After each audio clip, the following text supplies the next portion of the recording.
Okay, so we are live. Today we are here with our president and CEO of the Adventure Group, Dr. Lydotta Taylor, and she's going to tell you a little bit about her history and how she got to where she is today, as successful as she is.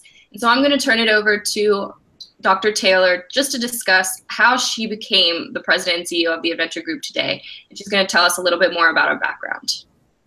Okay, well, thank you, Amber. It's a pleasure to have the chance to talk with you today. It's amazing what happens in our lives and how doors open and opportunities come up that we never imagined.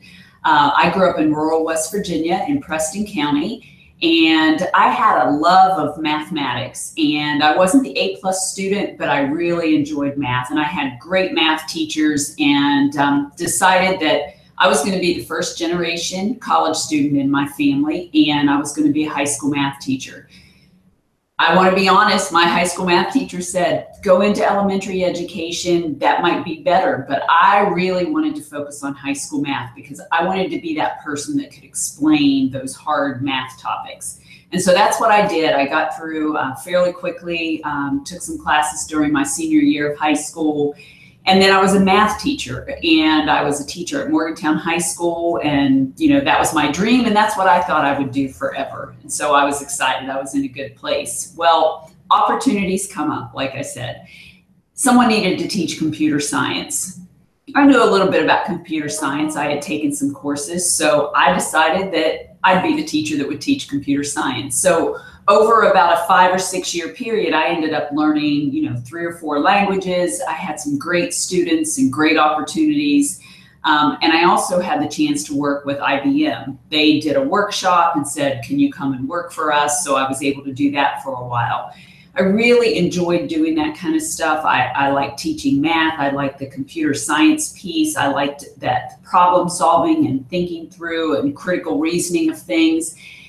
And with all of those opportunities to teach, I had opportunities to get connected with other people. And that led me to a change in my career, which was a huge decision.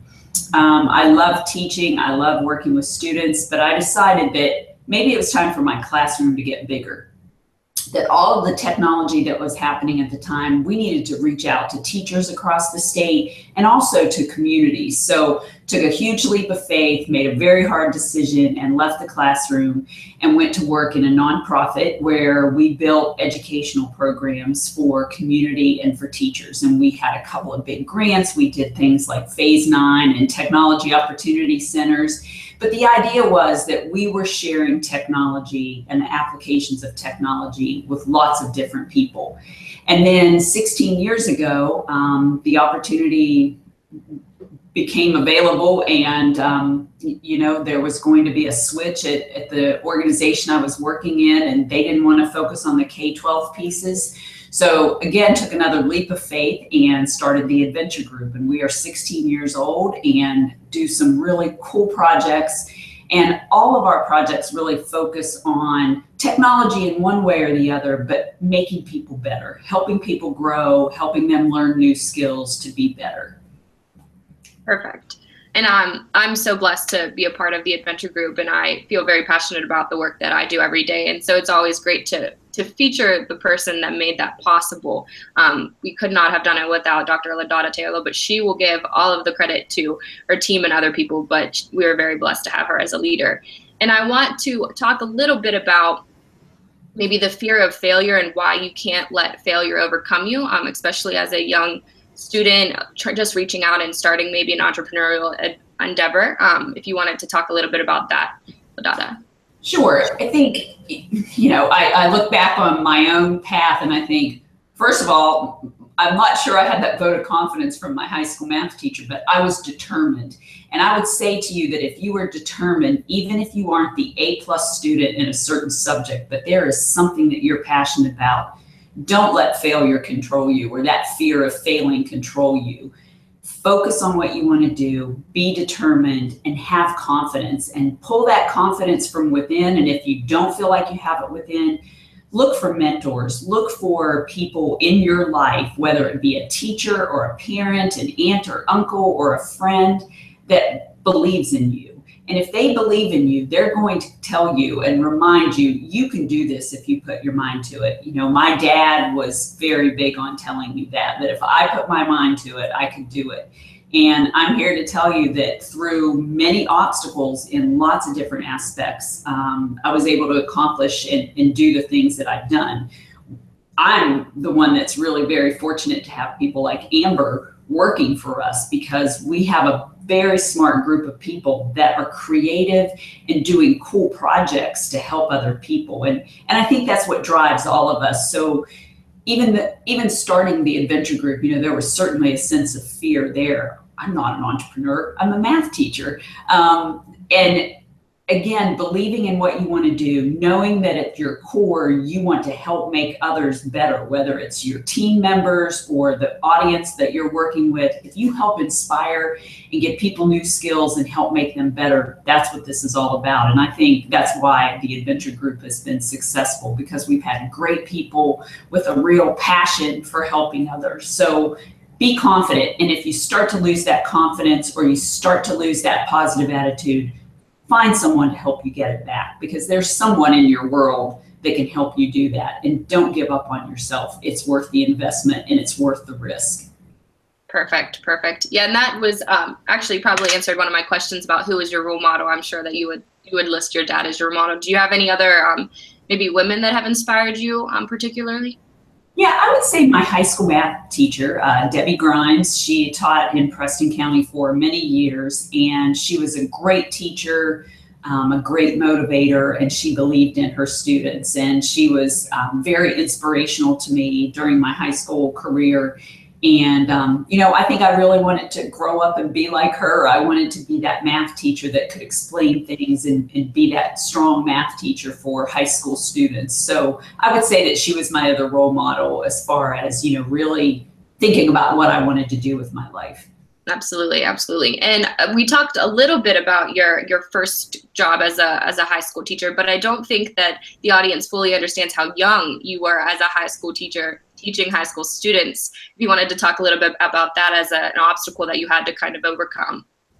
Yeah, that's an obstacle that I don't talk about a whole lot anymore, but that's true. I mentioned that during my high school, senior year in high school, at our high school, we were within 30 minutes of West Virginia University. And so I had the opportunity, if I had completed all the courses at the high school level, I could drive to West Virginia University and take courses. So I started doing that my senior year. And then I also went a couple of summers, and I was able to get through college in 3 years. And I was kind of one of the youngest people in my class. So what that meant, when I graduated, I think it was May 7th, and then started as a substitute teacher at Morgantown High School the next day, I had students that were 18, 19-year-olds in my Algebra 2 class that I was subbing for, and I was 20 years old. So that was really quite interesting. But, you know, it's also, I think you learn a lot about how you want to conduct yourself and how you want to deal with particular challenges. And you know, you have a true focus on being professional and making sure that you carry yourself in that way. So that was an obstacle, but one that really, I was so excited to have the opportunity to substitute teach there and have that employment immediately following graduation, that it was one that was educational, but also very beneficial. Absolutely. I just wanted to focus on that just so that for the young girls that are going to be viewing this, that they understand that just because you're young doesn't mean that you can't be taken as a professional, and that if you are confident in your abilities, that you can go far, regardless of your age and the differences between who you're working with. So I wanted to make sure that was stressed as a kind of a takeaway from this. Yeah, and I think, you know, I would just add to that, it's not just your abilities, but I know you and I've had this conversation, because it is hard when you're younger, especially when you're a younger female, to make sure that people take you seriously. Because in your case, we don't want them to think you're just another pretty face, but you really are a very smart, contributing member of the team, and that you have great ideas. And so I encourage every young woman that's out there trying to make their name and fill their place in whatever area of business or, you know, philanthropy or whatever they're working in, is to give that professional appearance and give that professional persona so that people know to take you serious. Your age does work against you, but I think going in as a true professional and conducting yourself in that way really can make a difference. Absolutely, absolutely. Okay, we're approaching the end of our time limit, so I just wanted to give you the opportunity to share any last-minute advice with young girls that are interested in STEM, technology, maybe some kind of innovative field. Just one last piece of advice that you would share if somebody were to be talking to you at their age. What would you have wanted to hear? I think believe in yourself and know that STEM is not off limits to girls.